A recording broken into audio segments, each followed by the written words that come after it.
Muito bem, galera, estamos aí com mais uma aula de física, né? Nós já vimos, começando falando de eletrização, como é que um corpo fica eletrizado, falando da eletricidade, falando das cargas elétricas, a quantização da carga elétrica, né?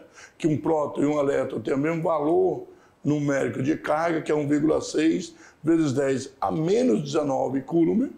Lembrando que o próton é carga positiva, o elétron carga negativa. Isso é convencionado.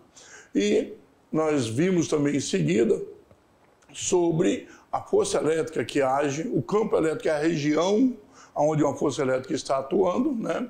E agora vamos falar de potencial elétrico. Já começamos na aula anterior e agora continuando o assunto. Vamos lá então? A aula de hoje sobre potencial elétrico. Tá aí, ó. Do potencial elétrico, hoje vamos falar da rigidez dielétrica e sobre a eletricidade atmosférica, né? Tem uma atividade muito grande da eletricidade na nossa atmosfera, que nós chamamos de relâmpago, né? Trovão, raio, vamos ver direitinho a relação disso, tá? A rigidez dielétrica, a rigidez já fala que é uma coisa firme, né? É rígida, então que não é maleável, tão maleável. É possível o material isolante, então nós temos aí um material isolante, por exemplo. Isolante é aquele que isola, né?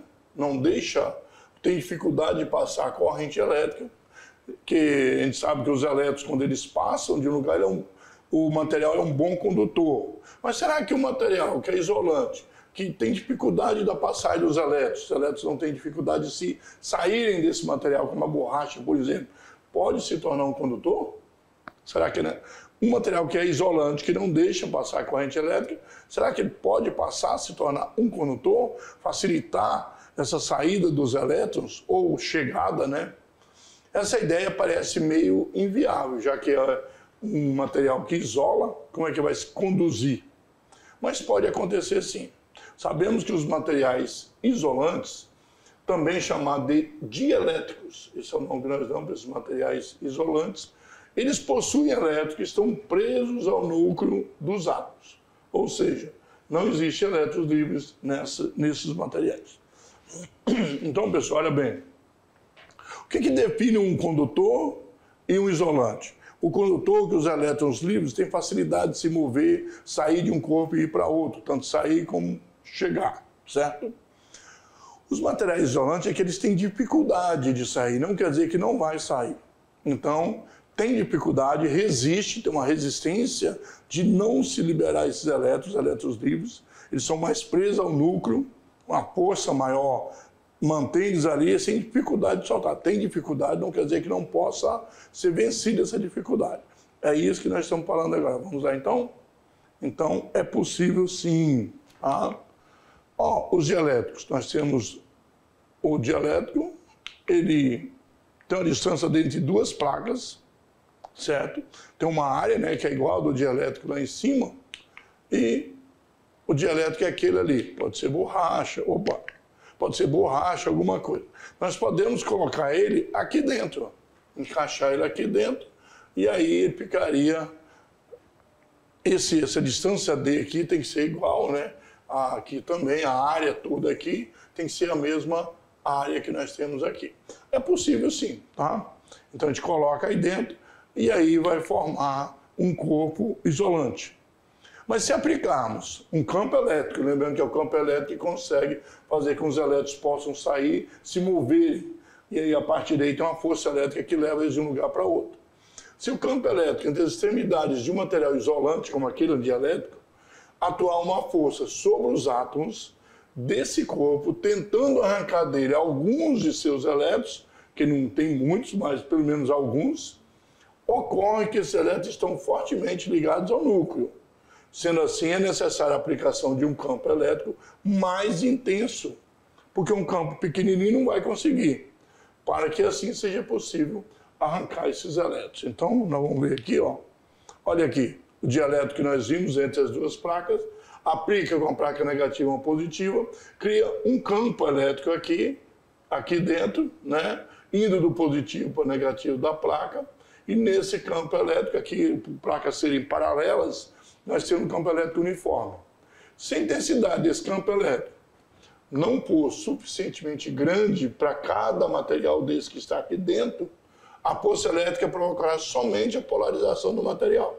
Então, sendo um campo elétrico pequeno, esse material fica polarizado, negativo e positivo, mas não ocorre a saída dos elétrons de um para outro. Então, os elétrons não vão se mover, ok? Aí, ó, ele fica polarizado, o lado negativo da placa vai ficar o negativo do dielétrico. O lado negativo da placa vai ficar o positivo do elétron. E assim ele fica polarizado, ok? Então, olha bem, é preciso um campo elétrico muito forte e grande para poder fazer com que os elétrons possam se mover e sair desse dielétrico. Senão, só polariza e não consegue fazer com que os elétrons se movam aí. Aumentando a intensidade do campo, tem como você fazer isso? Opa, desculpa aí. Aumentando, né? Aí. A intensidade do campo sobre esse isolante, o dielétrico, mesmo são sinônimos, né? A intensidade da força que vai atuar sobre os elétrons também aumenta. Se aumentando o campo elétrico, se aumenta a intensidade da força. A intensidade do campo elétrico, né, e a força estão ligados. Sendo assim, nós podemos concluir que vai chegar um determinado instante, um momento, em que o valor do campo elétrico será tão grande que a força elétrica vai conseguir arrancar os elétrons dos átomos. Eles estavam presos por uma força interior, força nuclear forte, né? E dessa forma, os elétrons que antes estavam presos se tornam elétrons livres. E como consequência, o material que antes era isolante passa a ser condutor. Então, pessoal, vocês viram aí o seguinte, nós temos um material isolante porque tem dificuldade de liberar os elétrons, mas um campo elétrico muito intenso produz aí, realiza uma força muito intensa sobre os elétrons e aí é capaz de soltar. Nesse momento, o isolante deixa de ser isolante e passa a ser um condutor. Tudo depende da quantidade de campo elétrico que vai levar à intensidade da força elétrica. Ok? Vamos lá então? Esse fato pode acontecer com qualquer material isolante, então não existe um determinado material só, né? Depende apenas da intensidade do campo elétrico que é aplicado sobre ele. Só um exemplo para vocês verem, olha bem. A tomada da casa de vocês tem 2 furinhos bem pertinho um do outro, distância pequena um do outro. E os elétrons não conseguem fazer um arco ali. Se você colocar um fio ali na tomada, né? Aí você, um plugzinho, você consegue ligar o seu aparelho, mas ali não tem perigo nenhum de sair os elétrons de um fio até o outro. Sendo que os 2 fios ali faz um caminho. Se você encostar um grampo, por exemplo, você vai ver que vai dar choque, né? Vai provocar um curto-circuito. Então, aquela quantidade de ar ali é suficiente para isolar. Mas, por exemplo, a Terra e as nuvens, nós temos aí até 1.000 metros de altitude, 5.000 metros, 8.000 metros, né? 8 quilômetros, 5 quilômetros, 10 quilômetros aí. E às vezes não acontece, quando tem o trovão, o relâmpago, né? Nós temos então um raio que vai da nuvem até a Terra, ou da Terra até a nuvem. E eles conseguem romper 11 quilômetros de ar. Por quê? Porque criou um campo elétrico muito intenso na nuvem e conseguiu fazer com que a força elétrica fizesse com que os elétrons possam vir da nuvem para a Terra ou da Terra para a nuvem. Vamos ver isso melhor mais tarde, que é possível ir ou vir. Então, o ar é isolante. Para uma tomada, nós temos aí em casa até 220 volts, 380 em alguns lugares, a tomada perfeita. Uma quantidade de ar assim não deixa que passem os elétrons, saia do cobre, por exemplo, para outro cobre que está no terminal da tomada. Mas, no caso da nuvem, pode ver que 11 quilômetros não foi suficiente de ar para poder segurar esse isolante. Então, tudo depende do campo elétrico. Vamos lá, então? Acho que é um exemplo aí que ficou bem tranquilo. Bom, pessoal, então, voltar lá.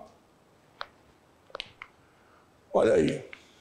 A maior intensidade do campo elétrico, que é aplicada sobre o material isolante, tornando condutor esse material, é chamado de rigidez dielétrica. Então, a rigidez dielétrica é o quê?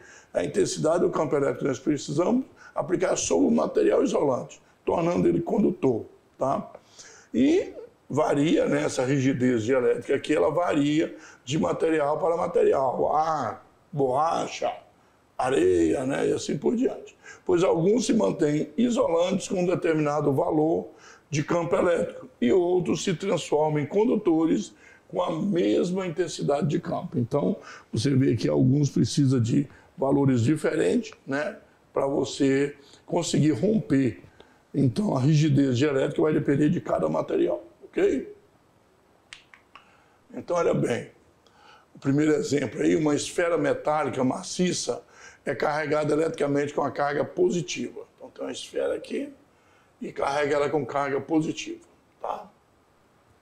Considerando que o potencial no infinito é zero, né? O potencial ele diminui com a distância, ele é inversamente proporcional à distância, podemos afirmar que os potenciais no ponto A, que tem VA, no ponto B, VB, e no ponto C, VC. Potencial em A, em B e C. Respectivamente, referente aos pontos A, B e C. Será que VA é menor que VB, VA é maior que VB, VA é igual a VB, VA maior que VB, mas VB é maior que VC e não menor que VC? Bom, vamos analisar direitinho aqui cada um. Olha bem, superfície, né? Um ponto interno, na superfície, um ponto, as cargas estão na superfície, nós já vimos, e um ponto qualquer, numa certa distância. Então aqui nós temos uma interessante a ideia aqui. O potencial elétrico, ele é inversamente proporcional à distância. Quanto maior a distância, menor o potencial elétrico, certo? Então, o potencial elétrico na esfera aqui, na borda, né, da esfera, ele é máximo, porque nós já vimos que dentro da esfera, o potencial, o campo elétrico é zero. KQ sobre D. Como não tem carga elétrica aqui dentro, então também carga elétrica é zero, não importa a distância, o potencial vai ser zero, né? Assim, o potencial dentro e ao redor da esfera, nós temos aqui, nessa parte aqui, um potencial que pode ser o quê? O mesmo, já que dentro aqui não tem campo elétrico, né? Não tem influência, e considerando ela maciça, nós teríamos esse potencial na esfera e aqui dentro. O campo elétrico vai ser zero aqui em toda essa região. Portanto, tem o mesmo potencial elétrico, certo? A partir daí, C, ele é o menor de todos, porque ele está distante desse ponto, certo? Lembrando que toda a esfera aqui é um ponto, né? Porque está todo concentrado a carga aqui, então nós temos o mesmo potencial. Mas o C está longe, depende da distância, é um potencial menor. Lembrando que aqui nós temos a carga, o campo elétrico nulo, né? Então o potencial não vai interferir, não vai variar nesse ponto aqui, tá? Porque a esfera está toda carregada, concentra as cargas na parte externa. Olha aí. Então nós podemos dizer que aqui dentro, com o campo elétrico, a partir da superfície, que o campo elétrico é máximo, e aí daqui para lá ele vai só diminuindo, né? Vai diminuindo, porque a distância vai aumentando, tá?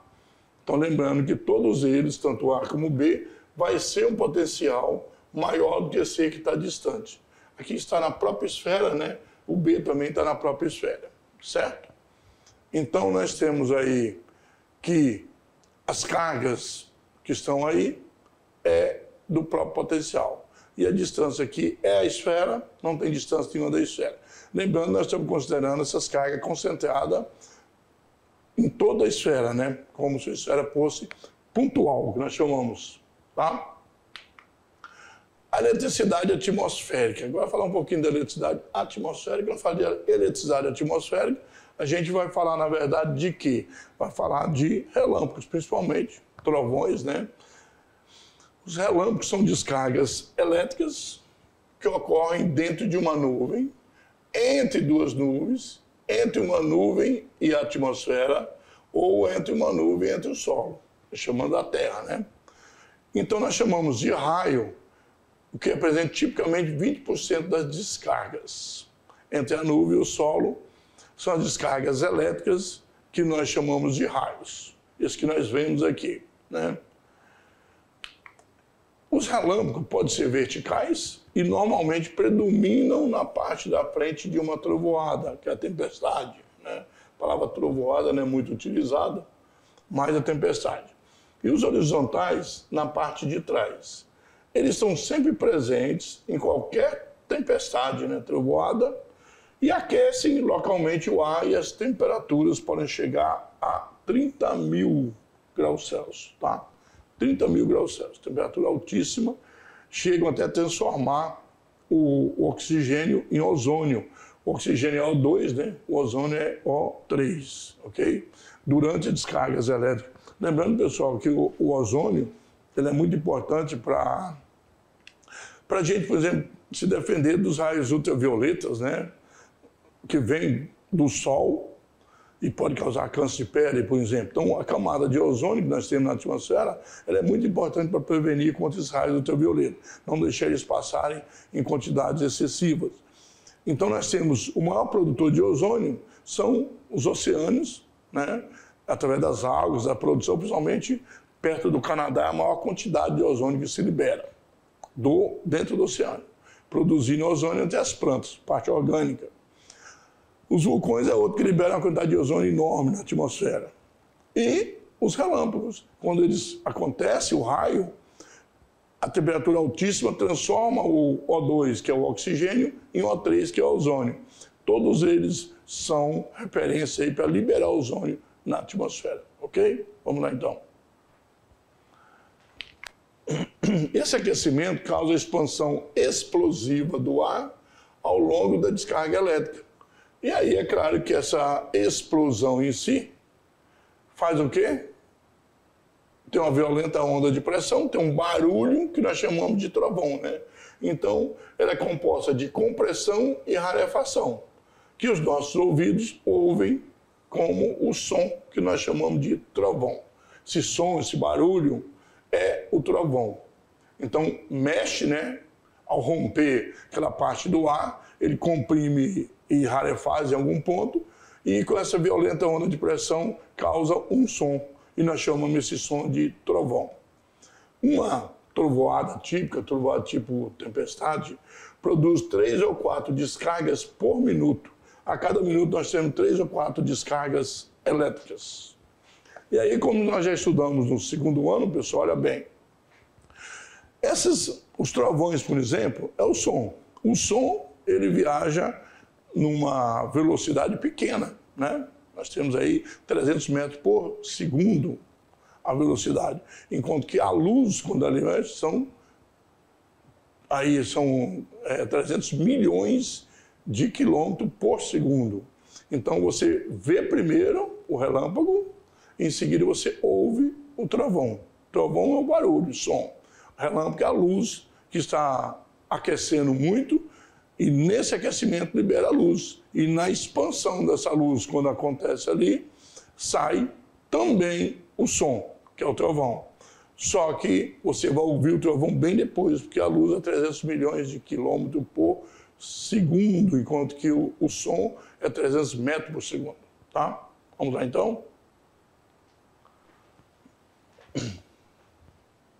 300 milhões de metros por segundo, né? A luz. O potencial elétrico da Terra, a Terra é um grande condutor esférico, já falamos aqui em eletrização, a Terra pode receber ou liberar elétrons na quantidade que for necessário, que não faz diferença nenhuma para ela. Então a Terra é esse condutor esférico eletrizado negativamente, é com, não é tom, é com carga avaliada em 580 mil coulombs, né? Quilocoulomb, 1000. Então, 580 mil coulombs. E a Terra tem um raio, né, do centro até a parte externa dela de 6.400 quilômetros. Se considerarmos isolada no universo e nós calcularmos o seu potencial próprio, que é o potencial da Terra, nós vamos ter 800 megavolts. Então, potencial é dado em volts, né? 800 megavolts. Em relação ao referencial no infinito, você considerar esse potencial na Terra, que é o potencial próprio da Terra. No entanto, o potencial resultante na Terra sofre influência das cargas elétricas dos corpos celestes vizinhos. Então, tem influência do nosso potencial com todos os corpos celestes, e a Lua, né? As outras estrelas, o Sol, que é a nossa estrela aqui. As cargas elétricas separadas por fatores humanos praticamente não produzem efeito sensível sobre o potencial da Terra. Para o homem, a Terra se comporta como um padrão invariável de potencial elétrico e por isso pode ser adotado como referencial de potencial. Então, o potencial na Terra, no caso o ser humano, né, o homem em si, ele tem um padrão invariável de potencial elétrico. Não tem o referencial, o mesmo referencial de potencial da Terra. Comumente, nós adotamos o potencial da Terra igual a zero. Então, a gente considera esse potencial zero, né? No interior de um laboratório, quando um corpo possui um potencial de 2.000 volts em relação à Terra, equivale a dizer que ele tem 2 kV, 2.000 volts, acima do potencial da Terra, que ele é considerado zero. Se ligarmos um corpo condutor eletrizado negativamente à Terra, vai haver o escoamento de elétrons deste para ela, até que a sua carga elétrica se anule, tá? Então, esse condutor eletrizado, até que a carga elétrica do condutor se anule, né? Olha aqui, a explicação é simples. O corpo eletrizado negativamente tem potencial negativo, tá aqui, ó, o potencial dele é negativo, em relação à Terra que nós estamos aqui. Devido à diferença de potencial, os elétrons vão fluir pelo fio. Então, vão sair do corpo e vir para a Terra, né? Que é do menor para o maior potencial. Quando o condutor se neutralizar, esse condutor aqui ficar neutro, o seu potencial vai se igualar com o da Terra. E aí deixa de escoar elétron. Então, ficou neutro também, a Terra fica neutra, é considerado zero, né? Então, o potencial não tem mais diferença de potencial, não tem mais escoamentos de elétron. Então, um desenho bem fora de escala, claro, né? Para ter um material desse tamanho aí em relação à Terra, então nós sabemos que aqui é fora de escala. Só para fazer uma representação e um entendimento, né? Agora, por outro lado, se nós ligarmos à Terra um corpo eletrizado positivamente, haverá subida de elétrons. Então, os elétrons vão fazer o caminho inverso agora. Porque os elétrons sobem e cada positivo aqui recebe um elétron até que se anule o potencial, tá? Então, os elétrons vão subindo, né? Até neutralizar esse corpo. Quando neutralizar, o potencial dele é zero, volta a parar de escoar elétrons da Terra para o corpo. Isso é o que acontece com as nuvens, pessoal. Passando esse condutor vai ser o ar. Onde esse condutor aqui, na verdade, é o ar. Então, esse é o esquema de nuvens negativas e nuvens positivas. Se as nuvens forem negativas, os elétrons, quer dizer, o relâmpago sai da nuvem e vem até a Terra. Se for positiva, sai da Terra e vai até a nuvem. Então, isso é uma maneira de a gente entender como é que funciona os raios, né? Tá bom? As ligações à Terra, ao planeta Terra, ao solo, são muito usadas para proteger o ser humano contra o perigo de um choque elétrico ou mesmo uma descarga elétrica. Já falamos aí de para-raio, né?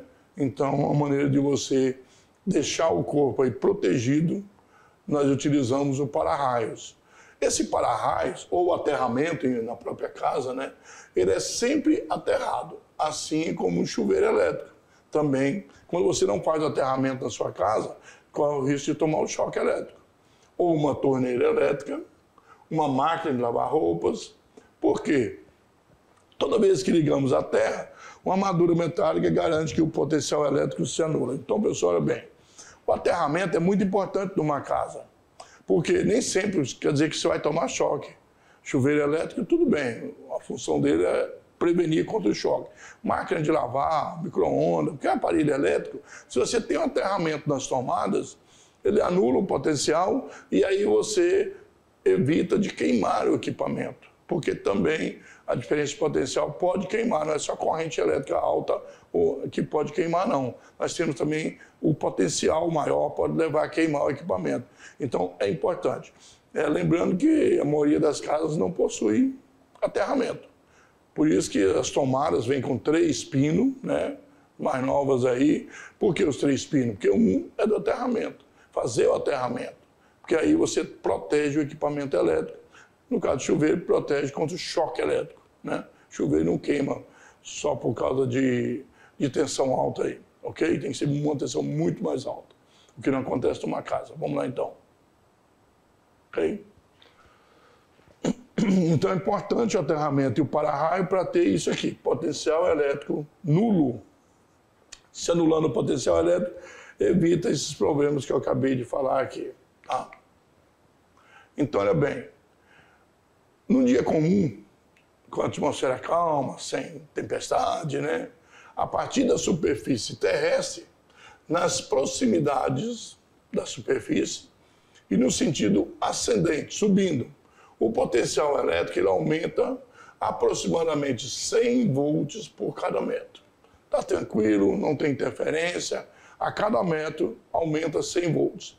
Aí você fala, tem pessoa que tem quase 2 metros, então ele vai estar ligado a uma diferença potencial de 200 volts, né? Bom, vamos ver. Esse fato nos permite concluir que existe um campo elétrico produzido pela Terra e a intensidade é de 100 volts por metro. A diferença, né, do potencial é a distância nós temos aí com o potencial, isso que é campo elétrico, né?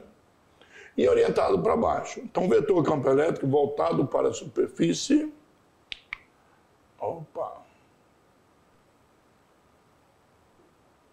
Voltado, né, para a superfície terrestre significa que nessa vão distribuir cargas elétricas negativas, tá?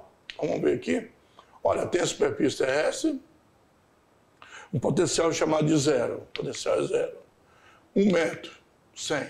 2 metros, mais 1 metro, 200. Mais 1 metro, 300, né, 400, 500, 600. Cada metro aumenta 100 volts. São as superfícies equipotenciais de cada linha. Durante toda a linha aqui, 200 volts, tá? E se a Terra for ondulada, então aqui também a linha vai acompanhar, tá? Lembrando que são superfícies equipotenciais, nós estamos numa parte plana, então também as linhas vão ser planas, tá bom? Mas se for curvo, serão linhas curvas. Aqui nós temos uma diferença de potencial, né? Tá certo? São superfícies, né? De cada uma delas, de 0 a 100, de 100 em 100. Claro que você pegar do primeiro ponto ao segundo, vai ser 200, né? E o campo elétrico é de 100 volts por metro. 2 metros, 200 volts, né? A presença de uma pessoa modifica a distribuição das superfícies equipotenciais, como nós vamos mostrar na figura a seguir. O corpo humano ele é um condutor relativamente bom, de tal modo que ele e a superfície terrestre formam uma superfície equipotencial. Nós estamos em contato com a Terra e nós conseguimos passar aí, ter uma condutância de tal maneira que como se fosse a própria Terra. Assim, se a altura da pessoa for 1,80 m, né, entre os cabelos e os pés vai existir um DDP de 180 volts, como se poderia imaginar. Tem isso mesmo? Então vamos ver. Olha aí, ó. Pessoa, olha bem. Então o nosso potencial é zero, mesmo lá na cabeça, ó. Porque a gente faz como se fosse a própria Terra, faz a curva, como eu disse um pouco ali. 100 volts, 200 e assim por diante, tá? Então, olha bem, a gente estando aqui, a gente passa a ser a própria Terra, fazendo esse contorno aqui com a Terra. Então, o potencial também, ele vai tendo essa diferença aqui. Sempre da sua cabeça. Senão, a gente estaria o tempo todo tomando choque, né? porque aí o campo elétrico ia fazer com que da cabeça aos pés você tivesse. Mas aí a gente percebe que a gente anda normalmente, não tem nenhum choque elétrico aí, tá? Porque o potencial é zero. Não tem diferença de potencial entre a sua cabeça e a Terra, ok? Devido à existência de radiações de materiais radioativos, radiações ultravioletas a raios cósmicos, a atmosfera apresenta íons positivo e negativo. Então nós temos tanto partes que são positivas como negativas, né? Tem radiações que são positivas, outras são negativas. O campo elétrico terrestre movimenta esses íons. Os íons positivos deslocam-se no sentido do campo e atingem a superfície terrestre, na razão de 1.800 coulombs por segundo. São os íons que chegam à Terra com 1.800 coulombs por segundo. A carga da Terra, sendo negativa, é avaliada em 580 mil coulombs. Com a chegada desses 1.800, se neutralizaria em poucos minutos. Então, rapidinho vai se neutralizar. 1.800 são 580 mil, rapidinho ela recebe esse material e se neutraliza muito rápido, tá? Mas existe uma outra fonte de cargas negativas que atinge a Terra mantendo sua carga negativa. Então, são os temporais violentos com seus raios. Então, quando essas cargas negativas estão lá, eles tendem a se repelir, né? Estimativas mostram que cai cerca de 100 raios por segundo. Lembrando que o raio é o relâmpago junto com o trovão, o fenômeno junto é chamado de raio, e transporta também 1.800 km por segundo. Experiência realizada com naves e balões, né? Naves para estudo, balões para estudo também, mostram que as nuvens de tempestades, que são responsáveis por esses raios, relâmpago e trovão, né? Apresentam geralmente cargas elétricas positivas na parte superior e negativa na inferior. Então, a parte superior, positiva, né? E na inferior, negativa. Olha aí a formação de raios.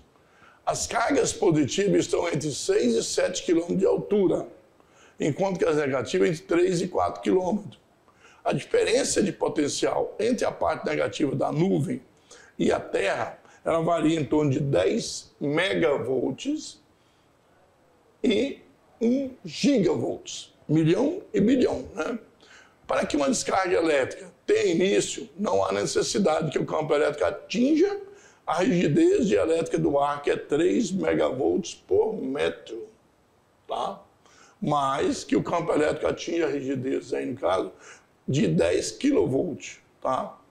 10 kV por metro são suficientes. Porque, na verdade, nós temos assim, são 3 milhões, mas com 10 mil já são suficientes, tá? O fenômeno inicia-se com a primeira etapa, uma descarga piloto de pouca luminosidade, na forma de árvore invertida, da nuvem para a Terra. E ela vai ionizando o ar. E aí, a partir daí, outros vêm cada vez mais forte. Então, seria o início, né, para começar aí, na verdade, e depois vai aumentando, deixando o ar ionizado, facilita a passagem e vem os relâmpagos mais, e trovões, no caso, os raios mais fortes. Uma vez que a descarga pilotos primeiro atinge o solo, aí tem início a segunda etapa, a descarga principal. Ela que é de grande luminosidade e dirigida da Terra para a nuvem, porque está ionizado, aí faz o retorno. E tem velocidade de 30 mil quilômetros por segundo, tá? E não 300, né? mil quilômetros por segundo igual à luz. É bem mais lenta. E essa descarga está associada a uma corrente elétrica de intensidade variando de 10 mil amperes a 200 mil amperes. Então, por isso que quando atinge as pessoas, né, gado, por exemplo, árvores, as árvores chegam a rachar, né, ou queimar. A descarga principal segue aproximadamente o caminho da descarga piloto que ionizou o ar. Então, nós temos o primeiro passo, que é descargas menores, com apenas formando o caminho, deixando o ar ionizado. Quando o ar está ionizado, ele está pronto para liberar os íons, né? E, inclusive, transformar aí o oxigênio em ozônio, e aí vem a descarga mais forte que essa, nós percebemos. E, nesse caso, nós já temos o contrário. aonde, estando ionizado, sai da Terra os elétrons e partindo para as nuvens, então, para tentar neutralizar o potencial que nós temos das nuvens. Quando está neutralizado, os raios acabam, deixam de existir e a tempestade fica sem raios. Raio é a composição do relâmpago e o trovão, que nós percebemos de maneira separada, cada ouvido e do olho, né? E as velocidades diferentes deles. Vamos lá, então? Normalmente, quando se menciona um raio, nós falamos da descarga principal. A ação destruidora dos raios deve ser elevada à corrente da descarga principal. E ela provoca o aquecimento, chegando aí a ter consequência explosiva ou incendiária, quando atinge aí árvores, né, pastos. E efeitos dinâmicos devido à rápida expansão da massa de ar. Tá? O efeito luminoso do raio é denominado relâmpago. E o efeito sonoro, trovão, né? Que é desse forte aquecimento do ar, fazendo com que o ar se expanda e fique rarefeito.